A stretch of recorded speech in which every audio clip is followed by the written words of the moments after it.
turn our attention now to boxing, and with me in studio is Paul Upham. Paul, thanks for coming in. Great to be here, Louise. Now, exciting times for Australian boxing at the moment. We've got a big weekend ahead. Aussie Olympian Jarrod Fletcher fighting for the WBA Middleweight boxing world title against American Daniel Jacobs. What can you tell us about this matchup? Well, it's a great opportunity for Jarrod. He's fighting for the vacant WBA Middleweight world title. Jacobs has been a huge amateur star. He's actually coming back from about a cancer. He missed nearly 2 years. And Jarrod Fletcher, it's only his 20th fight, but he's got so much experience. 2 Commonwealth Games. He won the gold medal in Melbourne in 2006, fought at the Beijing Olympics in 2008. He's 30 years of age and he's got all that wonderful world experience. He won his last fight in Monaco, and I think this is going to do him really well, because to go into Brooklyn, New York, Jacobs' backyard, and try and win this world title, it's a big opportunity for him. He's fighting on the Showtime network in America, and this is where he wants to be, and I'm really pumped for him, because if he can get his mind right for this fight, it's a great win for him. It takes him to a new level. We see Jacobs, dangerous fighter, 27 wins, 24 knockouts. Jarrod's got to be very careful early on, but he can just outwork him over the distance. It's a big opportunity. And tell us a little bit more about, I guess, about the hurdles that Daniel Jacobs has had to come through. You mentioned cancer? Yeah, they're calling him the Miracle Man. He was a real amateur star. He was a rising star, won Golden Gloves a number of times as an amateur, and he was on his way to his first world title, and he had an unexpected loss, and then he was diagnosed with cancer, and they actually didn't give him much chance to live. They thought he was going to pass away, and he battled on. He fought past it, 18 months out of the ring, and he's come back now, and he's had 5 straight wins, and now he feels that this is his opportunity to be a big star around the world and win a world title, but he's got to get past Jarrod Fletcher first. Yeah, well, let's hope Jarrod Fletcher can do it. Let's bring the man himself in now. He joins us on the phone from the US. Jarrod, thanks so much for your time this morning. Firstly, I guess, how are you feeling ahead of this fight? Yeah, I'm feeling great. You know, it's been a long preparation for me, and everything's sort of coming together, so I just can't wait for tomorrow night. This has been a dream of mine since a young boy, and you know, tomorrow night I get my chance to make that dream come true. And what specifically have you put in place, do you think, that makes you ready to take someone like Daniel Jacobs on?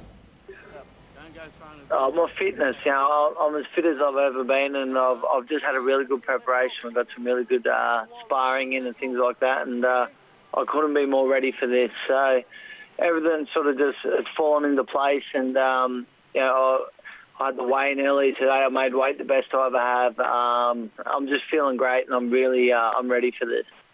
Jarrod, we saw you at the weigh-in today and outdoors in Brooklyn, and you look fantastic condition. And we saw you there with Oscar De La Hoya, Bernard Hopkins, the greats of boxing there. You're on the Showtime network around the world. Is this where you've always wanted to be?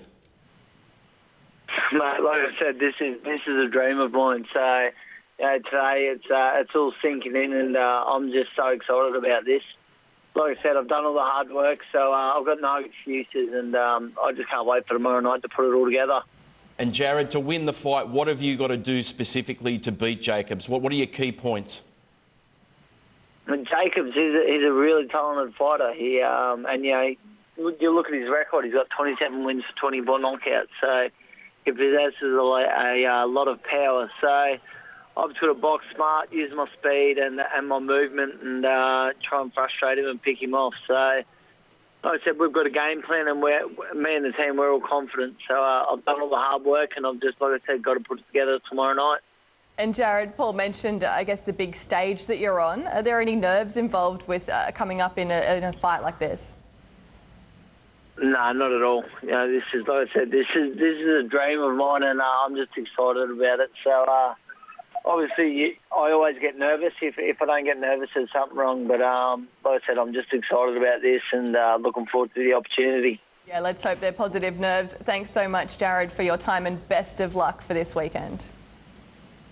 Beautiful. Thanks for having me, guys. Enjoy. Yeah, let's hope you can do well, Paul. You can, of course, catch that live from 11 a.m. on Sunday, Australian Eastern Standard Time on Main Event. Just exciting time for Australian boxing, isn't it, to have something like this? We need a win. We've had a couple of losses in consecutive weeks, and we need an opportunity here for Jarrod Fletcher. But he's got a good head on his shoulders. He's got the right attitude, and I think that's going to help him in this fight, because it's all been about Daniel Jacobs, the Miracle Man. He's flown under the radar, Fletcher, and I think it's an opportunity. If he can get through those early rounds, he could get to a points win. Yeah, let's hope he can do it. Now, Paul, there's some other fights as well to look forward to on the same, I guess, card as Jacob. Yeah, 3-fight card. Danny Garcia, the super lightweight Who's got the WBC, WBA world titles. He's fighting Rod Solka, and also the LBF super lightweight world champion Lamont Pearson is fighting. Now, they're not fighting each other, but in a way they're actually going for an audition, because the two of them are looking for a fight with Floyd Mayweather, the pound-for-pound #1. They're on the Showtime network. Danny Garcia is undefeated. He's been a rising star, and we may see him against Floyd Mayweather. So it's a big fight, 3 big fights, and Jarrod Fletcher's fight will be on first tomorrow at 11 o'clock Australian Eastern Standard Time. Main event, do not miss it. Yeah, looking forward to it. And Mayweather's in action again soon as well. Yeah, September 13, he's having a rematch with the Argentine, Maidana. He'll get $70 million again. Floyd Mayweather trying to maintain this pound-for-pound undefeated record, and look, he wants to try and retire and say he's the greatest fighter of all time. Not sure about that, but today he clearly is pound-for-pound #1. So September 13, that'll be main event as well. Just incredible money, isn't it? And he's in some 4th fittest athlete in the world, is that right? Yeah, Sports Illustrated, the great American magazine, brought out a list of the top 50 fittest athletes, and they had him at number 4. They had LeBron James at number 1, the soccer player, Cristiano Ronaldo at number 2, and Usain Bolt at number 3. But I thought it was interesting because we often think boxing is one of the toughest sports in the world, but I'd have him at number 1, Floyd Mayweather. Yeah, I'm sure you would, Paul. Thanks so much for coming in this morning. Thanks, Louise.